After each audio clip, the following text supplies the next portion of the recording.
ওং নমঃ ভগবতে বাসুদেবায়। শ্রীমদ্ ভগবদ গীতা নবম অধ্যায় রাজগুহ্য যোগ। হরে কৃষ্ণ। আজ আমরা নবম অধ্যায়ের 3 নম্বর শ্লোকটি শুনব।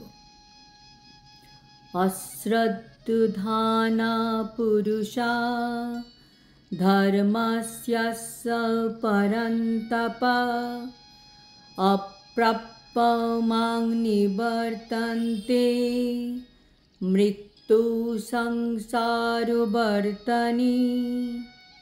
অনুবাদ: হে পরন্তপ, এই ভগবদ ভক্তিতে যাদের শ্রদ্ধা উদিত হয়নি তারা আমাকে লাভ করতে পারে না, তাই তারা এই জড় জগতে জন্ম মৃত্যুর পথে ফিরে আসে।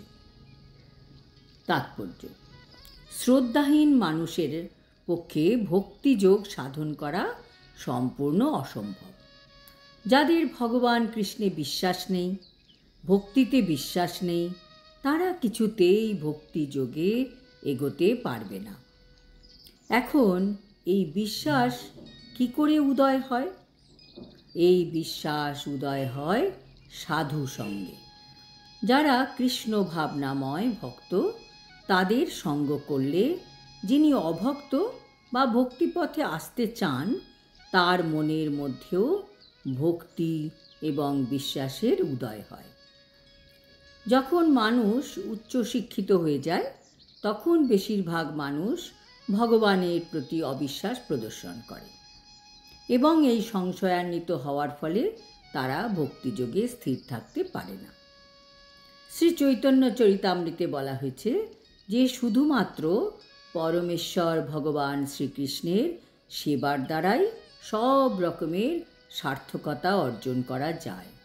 এই দৃঢ় বিশ্বাসী হচ্ছে শ্রদ্ধা, সেটিকেই বলা হয় প্রকৃত বিশ্বাস।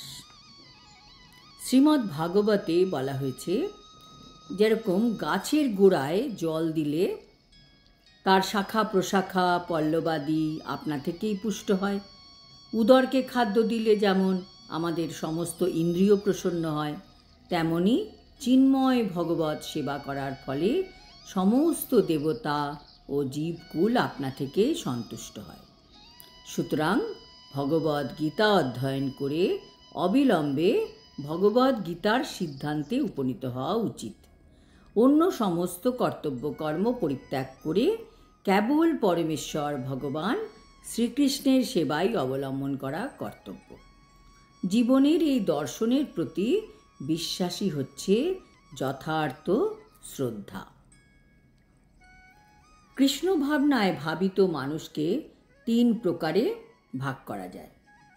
সর্বনিম্ন হচ্ছে তৃতীয় স্তরে যারা আছে, তাদের কোনো বিশ্বাস নেই, তাদের ভক্তি বা কৃষ্ণের উপর কোনো বিশ্বাস নেই এবং তাদের কোনো শাস্ত্র জ্ঞানও নেই। এমনকি তারা যদি ভক্তদের দেখে ভগবত ভক্তি করা শুরুও করে, তবু তারা পরম সার্থকতার স্তর অর্জন করতে পারে না।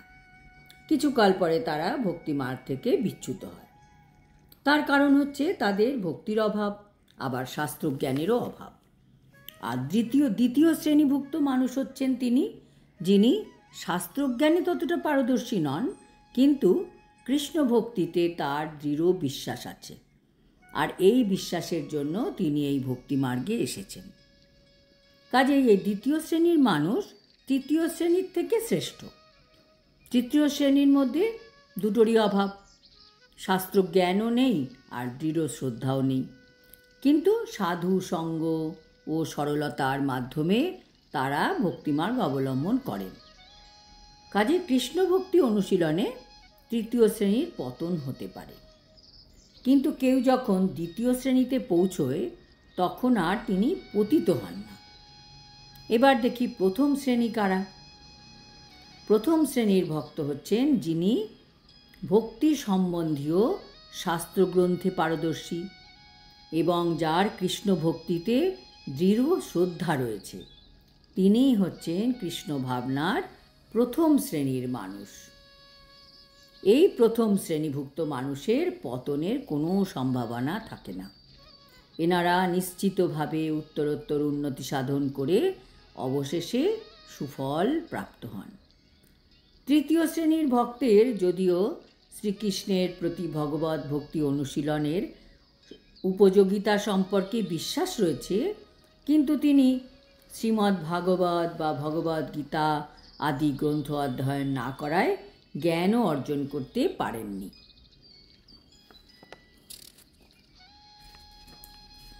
কখনো কখনো কৃষ্ণ ভাবনামৃতের এই তৃতীয় শ্রেণীর ভক্তদের মধ্যে কর্মযোগ অথবা জ্ঞানযোগের প্রতি কিছুটা প্রবণতা থাকে এবং কখনো কখনো তারা ভক্তিমার্গ থেকে বিচলিত হয়ে পড়ে।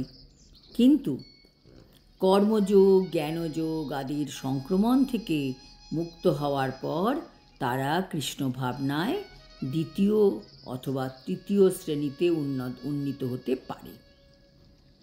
শ্রীমদ্ ভাগবতে শ্রীকৃষ্ণের প্রতি শ্রদ্ধার 3টি স্তরের কথা বর্ণনা করা হয়েছে।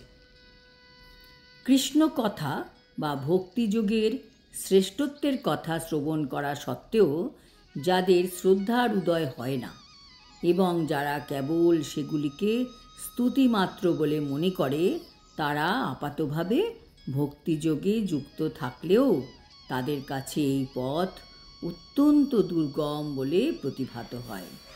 তাদের সিদ্ধি লাভ করার কোনো আশাই নেই।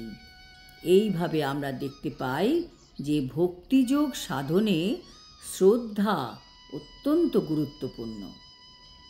আজ এই পর্যন্ত। আগামী শ্লোক থেকে ভগবান কৃষ্ণ বলবেন কিভাবে তিনি সমস্ত জগতে ব্যাপ্ত আছেন। হরি ওম তৎসৎ। হরে কৃষ্ণ।